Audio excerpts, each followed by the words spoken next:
Amém. Obrigado, Paulo. Graças e paz, queridos. Amém. Motivo de festa, motivo de celebração. Todas as vezes na qual nós nos reunimos como igreja, como ajuntamento, como povo de Cristo, é motivo de celebrar. Deixa eu pegar o meu iPad aqui. Obrigado. E hoje não é diferente.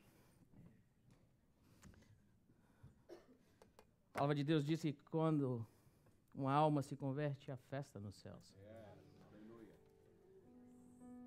Talvez se nós acabássemos o nosso serviço por aqui, já teríamos cumprido o nosso papel, porque hoje uma vida se decidiu morrer e reviver, descer as águas. Esse é o simbolismo do batismo. O batismo de arrependimento que João Batista fazia. Mas nessa manhã eu quero compartilhar uma palavra na qual foi desafiado e proposta pelo pastor Maurício, cujo tema chama-se Emanuel. Aliás, é o tema do nosso Natal. Eu quero compartilhar um pouco, refletir com você acerca desse tema, do Deus Emanuel. Quero convidar você a abrir as suas Bíblias no Evangelho de Mateus, capítulo 1.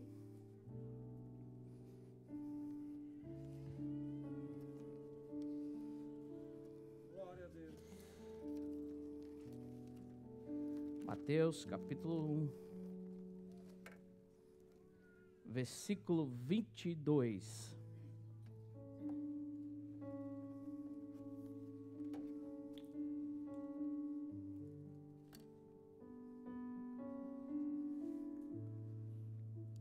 Vou ler na versão internacional, esse versículo diz o seguinte. Capítulo 22, versículo 22 do capítulo 1 diz assim: tudo isso aconteceu para que se cumprisse o que o Senhor dissera pelo profeta. A virgem ficará grávida e dará à luz a um filho, e lhe chamarão Emanuel, que significa Deus conosco. Pai, aqui está a tua palavra, Deus, que é viva, que é transformadora, que é restauradora, Senhor. Nessa manhã, Deus, eu quero te pedir que o Senhor fale aos nossos corações, ó Pai. Revele-se a nós através da tua palavra, Deus. Em nome de Jesus. O Deus Emanuel. É interessante que essa referência acerca da pessoa de Deus, hoje eu vou prometer, vou tentar ficar parado aqui, o pessoal da câmera reclama que eu ando muito, eu vou tentar, vou me segurar aqui, mas vamos lá. Essa referência acerca do nome Emanuel, ela aparece apenas 3 vezes nas Escrituras Sagradas, e 2 ditas pelo profeta Isaías. Isaías capítulo 7, versículo 14, vai dizer acerca da virgem que ia conceber. No capítulo 8, versículo 8 também, ele vai repetir essa afirmação, quando ele diz que viria uma água que começaria a inundar o povo dele. E os braços iriam se estender, e o Deus Emanuel, ele faz essa referência. E eu fui lá atrás para poder entender um pouco acerca disso, afinal de contas, Mateus estava falando da profecia de Isaías. Estava falando desse cumprimento. Se você for estudar e voltar ao livro de Isaías, você vai perceber na qual, quando Isaías vai retratar e trazer essa profecia, amando do Senhor dos Exércitos, o povo estava passando um momento difícil. A Bíblia vai dizer que estava havendo um momento de fragilidade no meio da tribo de Judá. Estavam tramando irem contra eles. O rei da Síria, Reazim, e o rei de Israel, Peca, se uniram para poder tomar Judá. E isso, a palavra de Deus vai dizer que isso fragilizou de tamanho que eles ficaram tremendo. A Bíblia diz como árvores. E aí o nosso Deus levanta o profeta e fala: Isaías, o meu povo está com medo. O meu povo está aflito. Vai lá. Vai falar para eles que eu tenho visto. E a Bíblia diz que Isaías vai, pega o seu filho e vai de encontro ao rei. E entrega a mensagem do Senhor.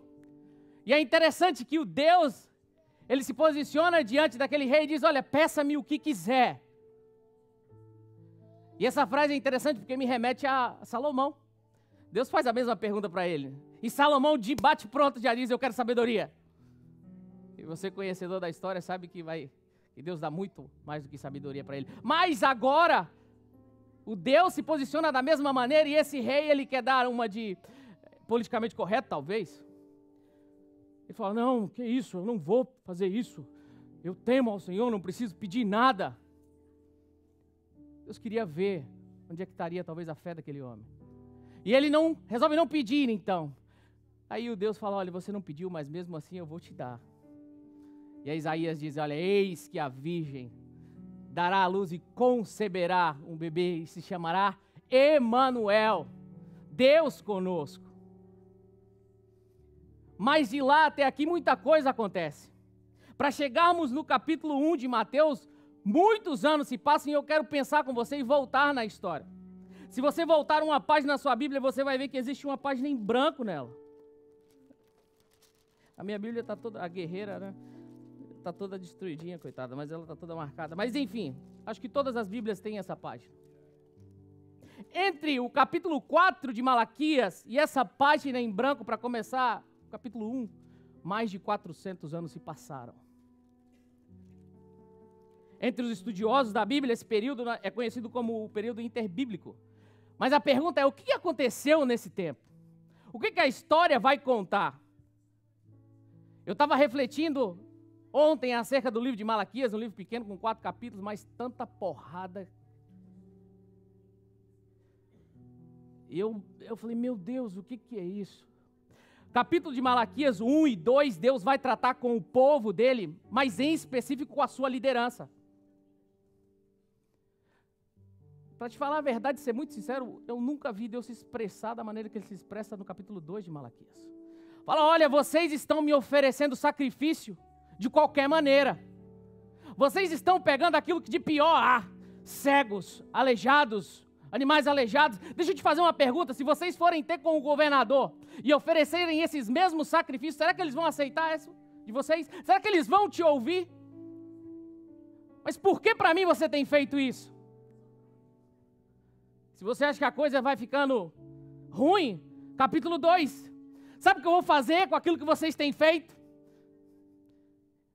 Eu vou pegar a excreção desses animais e esfregar na sua cara. Eu falei, meu Deus do céu, o que é isso?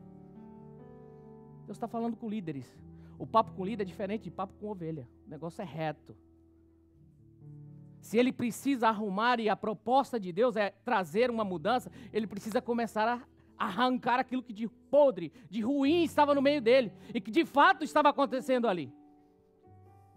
E Deus vai e traz aquele julgamento e diz o que vai acontecer, mas aí o capítulo 3, no final dele, eu fico olhando, e é como se um pai estivesse trazendo uma correção para o filho, fala, olha, você vai passar por isso, vai ser castigado, vai acontecer isso, vocês vão ser presos, vão sofrer, mas deixa eu te dizer uma coisa, eu te amo. E o final do capítulo 3, ele diz assim, olha, voltem-se para mim e eu voltarei para vós. Era como se dissesse assim, olha, vocês vão passar pelo castigo, pelo que vocês têm feito, mas eu continuo os amando. Simplesmente tornem-se a mim e eu tornarei a vós. Se isso não é amor, não sei o que é mais. Malaquias se cala, o tempo começa a acontecer dos 400 anos. E rapidamente quero fazer uma retrospectiva com você. No ano 450, vem a soberania persa sobre o povo de Deus. Na época ali em que viviam Neemias, Malaquias, Esdras, eles eram contemporâneos. E a Bíblia e a história vai nos dizer que esse reino persa vem sobre o povo de Judá, mas até então as coisas estavam ok. Eles poderiam cultuar livremente ainda, poderiam fazer os seus sacrifícios. Mas as coisas vão ficando difíceis e aí vem a supremacia grego-macedônia. Um homem chamado Alexandre Magno, um jovem, viveu pouco, mas escreveu a sua história,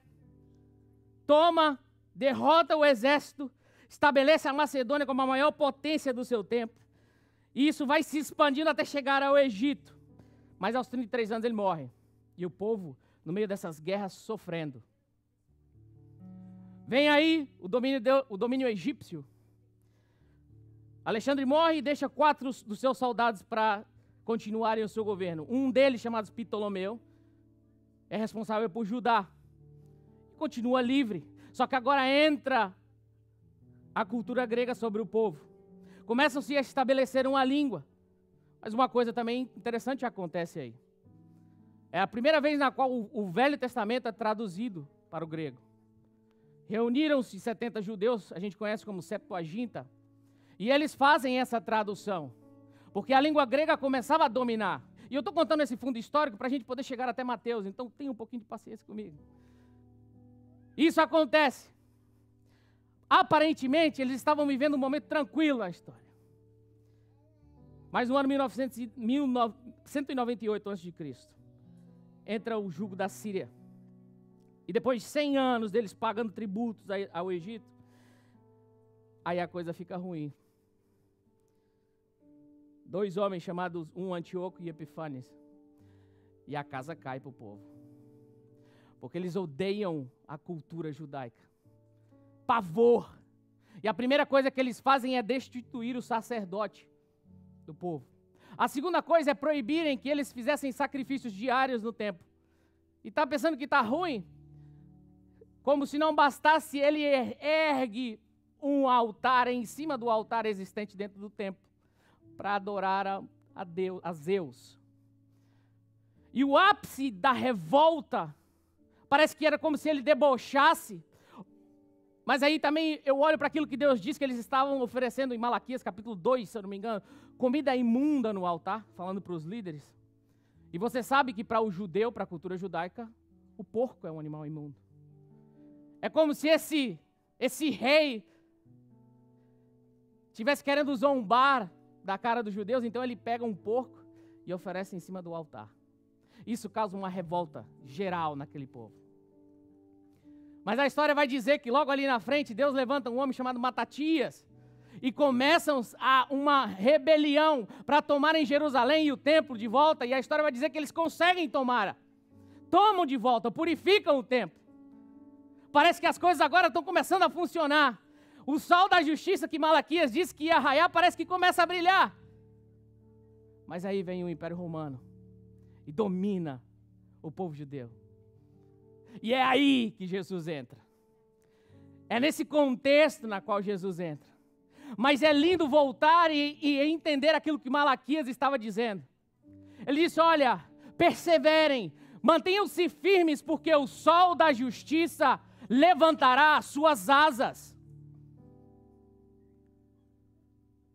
Mateus capítulo 1, o Deus Emanuel. Um grande evento acontece na terra. Agora Deus está caminhando sobre ela. Já imaginou o que é isso? A luz do mundo descrita por João estava ali, caminhando nas proximidades locais. Malaquias vai dizer sobre o mensageiro que vai preparar o caminho dele. E você sabe quem é? A voz do que clama no deserto, João Batista. Mas o que eu consigo entender é que no momento na qual Jesus, ele entra em cena, ainda no ventre de Maria, eu quero levar você a observar isso comigo. É como se no horizonte começasse a sair os raios do sol. Já observou o nascer do sol? Já observou desde o início? No Brasil a gente tem o costume às vezes de ir para a praia de manhãzinha, logo depois do ano novo, para poder esperar o raiar do sol. E quando está tudo escuro, de repente as cenas, o céu começa a mudar. O sol ainda não saiu, mas uma luz começa a entrar e mudar aquele cenário. Jesus estava ali. O sol da justiça estava começando a nascer.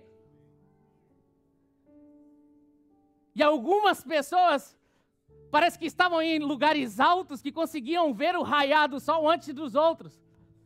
Lucas, capítulo 1, versículo 39, vai dizer de uma mulher chamada Isabel, na qual Maria vai encontrar-se com ela, e o filho ainda dentro do seu ventre. A Bíblia diz que quando ela se encontra com Isabel, só apenas o pronunciar, ouvir a voz, o bebê começa a se agitar dentro de Isabel, e ela começou a ser cheia do Espírito Santo, e começou a trazer uma profecia. Ei, Jesus estava lá dentro ainda, calma lá.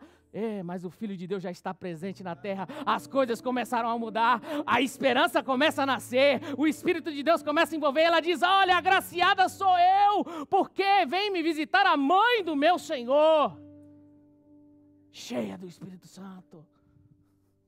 Os raios solares, o sol da justiça começa a brilhar.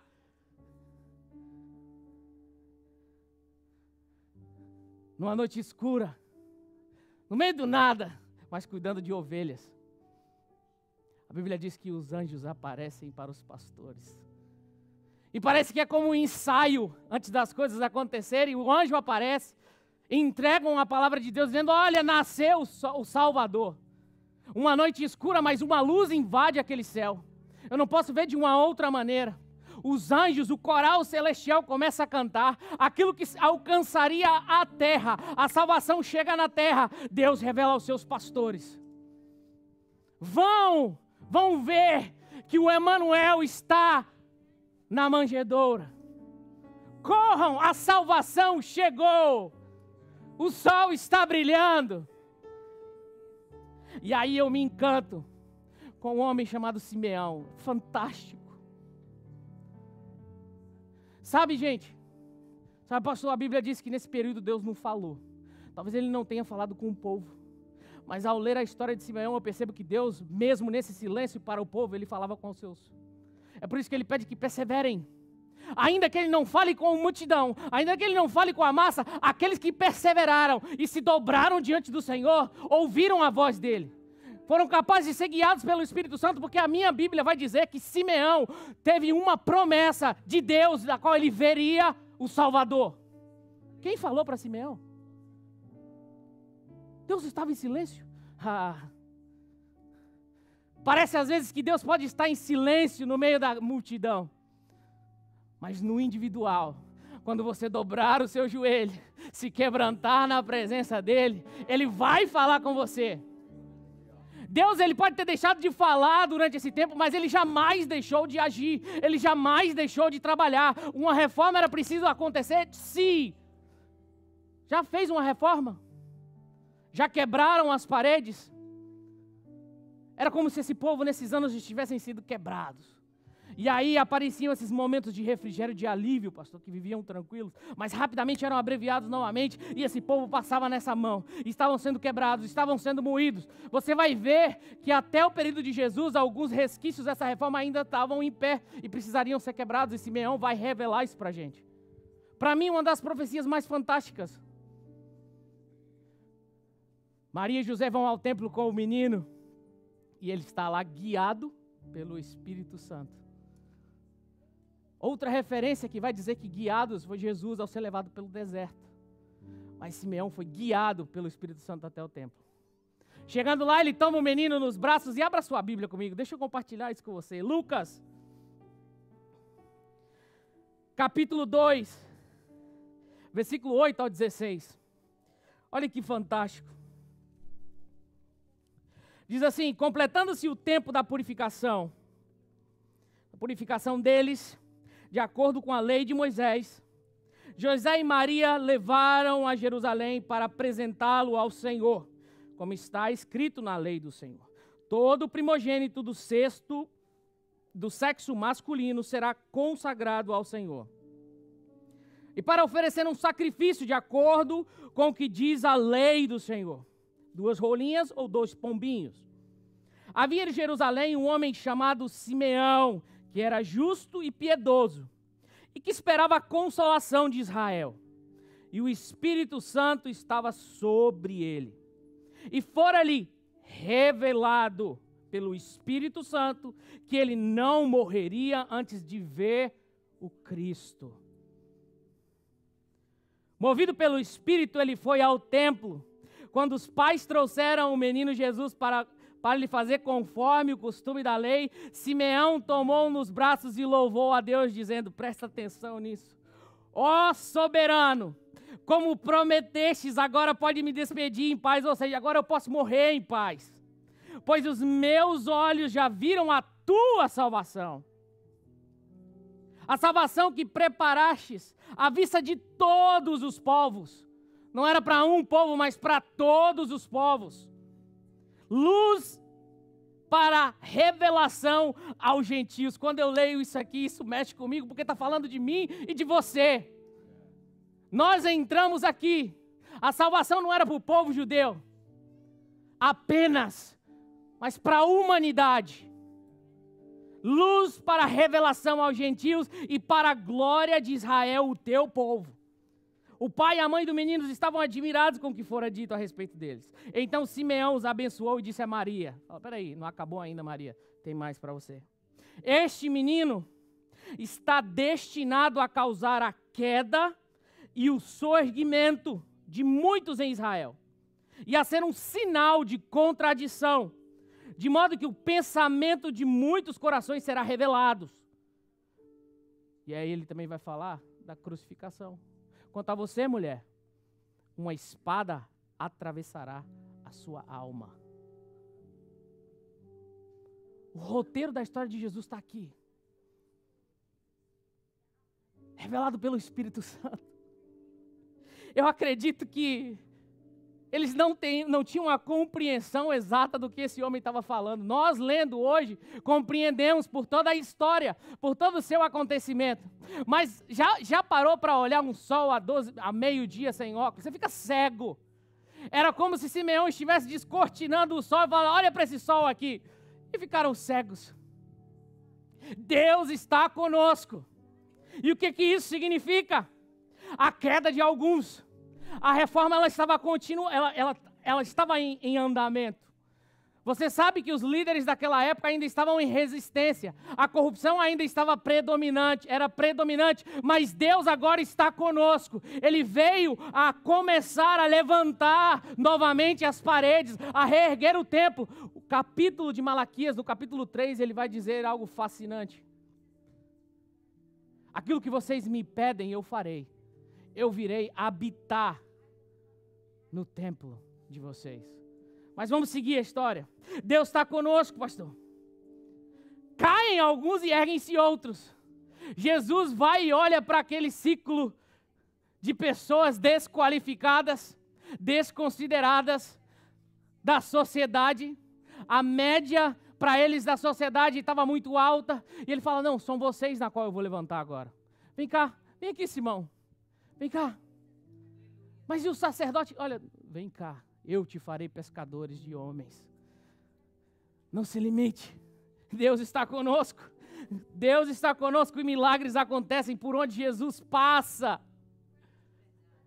As coisas se transformam. João vai dizer que se ele fosse listar os milagres na qual Jesus fez, ele teria que escrever pelo menos mais uns 2 ou 3 livros, porque foram muitos. Deus está conosco.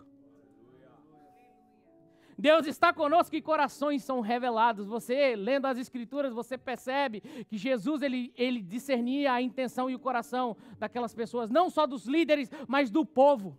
Qual era o propósito na qual eles se apresentavam diante de Jesus? Na maioria das vezes tentando apenas pegar Jesus no pulo. Mas agora Deus está conosco e os corações seriam revelados, assim como Simeão vai dizer: Deus está conosco. O sol da justiça se manifesta. E aí vem a parte fantástica dessa história, quando Malaquias, no capítulo 3, no versículo... Malaquias, capítulo 3, versículo 1. Vejam, eu enviarei o meu mensageiro que preparará o caminho diante de ti. E então, de repente, o Senhor que vocês buscam virá para o seu templo. E no capítulo 2, ele fala uma coisa muito, muito interessante.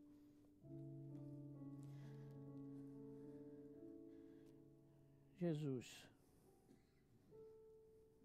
Capítulo 2. Senhor.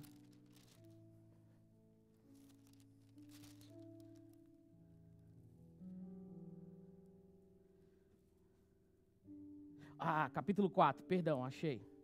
Capítulo 4, versículo 2. Diz assim: mas para vocês que reverenciam o meu nome, o sol da justiça se levantará, trazendo cura em suas asas. Sol tem asa? E vocês sairão e saltarão como bezerros soltos. Espera aí, tem alguém preso aí. Quando é que o sol da justiça levanta as suas asas? senão na cruz do Calvário, enquanto ele é levado ali. E ao erguer os seus braços, dizer: Pai, está tudo consumado. Senão é aí que a cura vem para nos salvar e restaurar, curando todas as enfermidades, como Isaías vai dizer: pelas suas pisaduras nós fomos sarados. Por um momento, o filho se distancia do pai para que para sempre nós possamos estar juntos. Por um momento ele diz: Pai, por que tu me desamparaste? Para que eu e você possamos estar hoje diante dele. É Deus conosco, mas através da cruz ele foi para voltar e habitar em nós. Malaquias vai dizer: habitar no templo. Onde é que é o templo de Deus hoje, gente? Qual é o templo? A palavra de Deus vai dizer que ele não habita em templos feitos por mãos humanas. Mas ele foi, mas ele voltou para morar em nós. O Espírito Santo veio. Agora já não é apenas Deus no meio da comunidade, mas é Deus em nós. Deus esteve conosco para preparar lugar. Deus esteve conosco para começar a levantar o seu povo, para salvar o seu povo. Mas ele foi para voltar e morar para sempre. Para sempre, para sempre, para sempre, para sempre, para sempre em nós.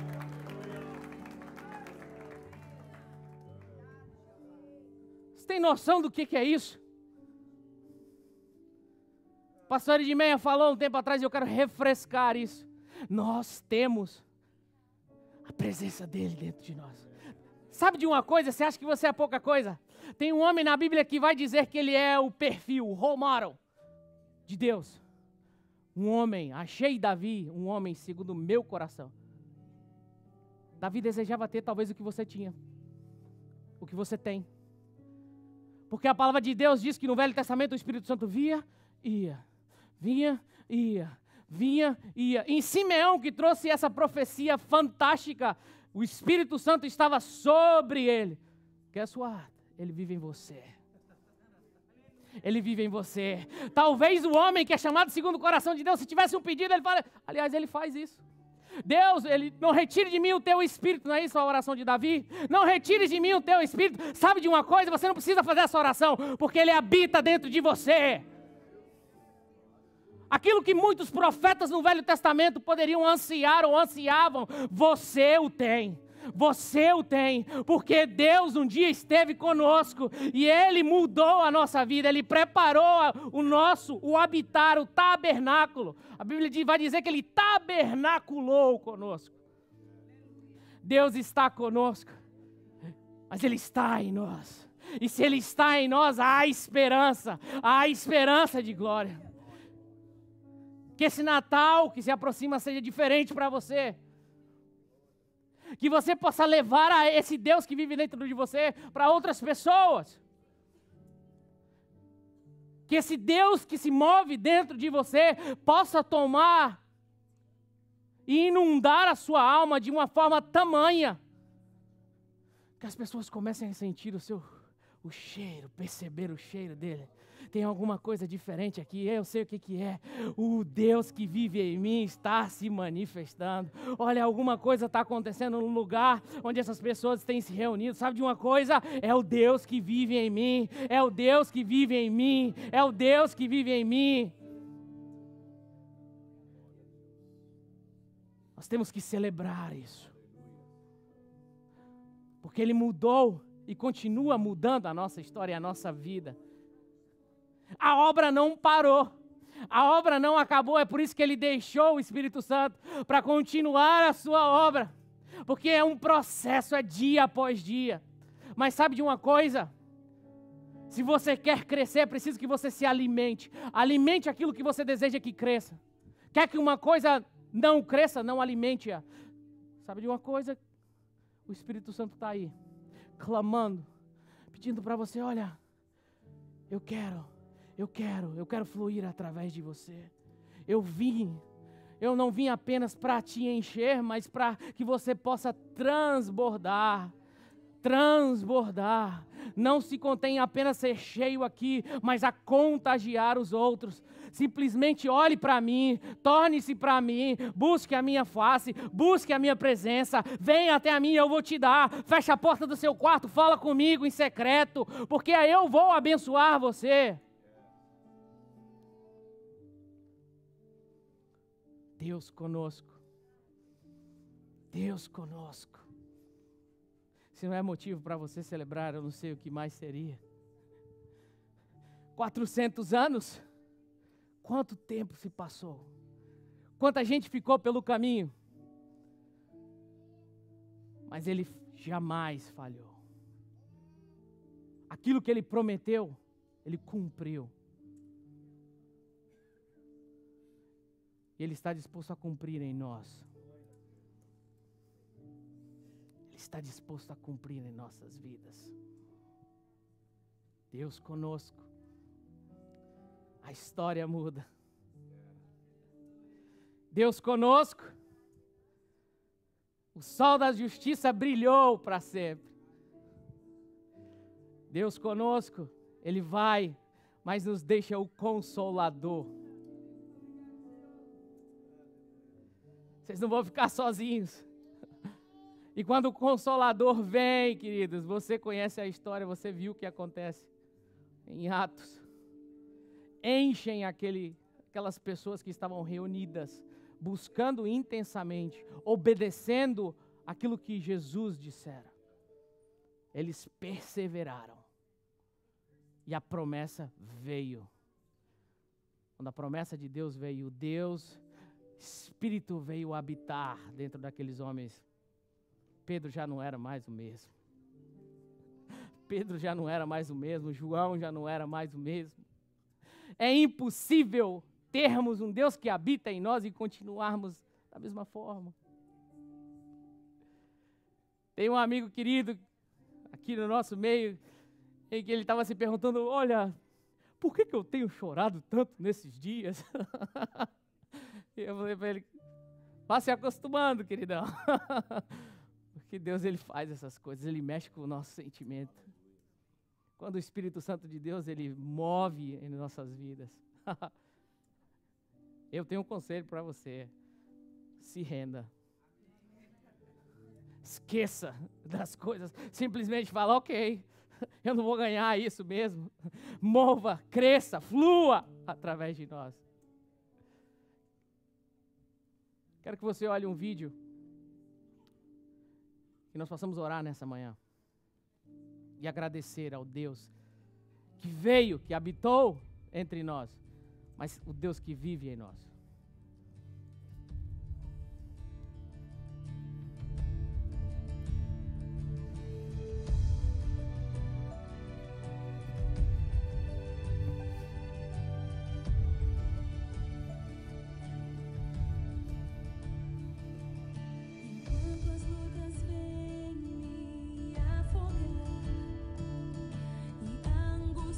Tenta me sufocar, o teu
Em qualquer lugar,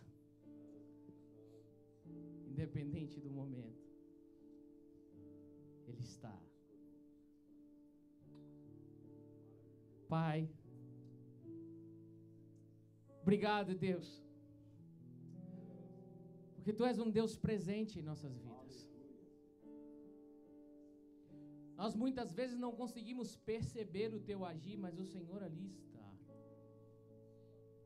O Senhor não nos desampara. O Senhor não nos deixa sós. Nós Te agradecemos, Pai, porque Tu és presente em nós.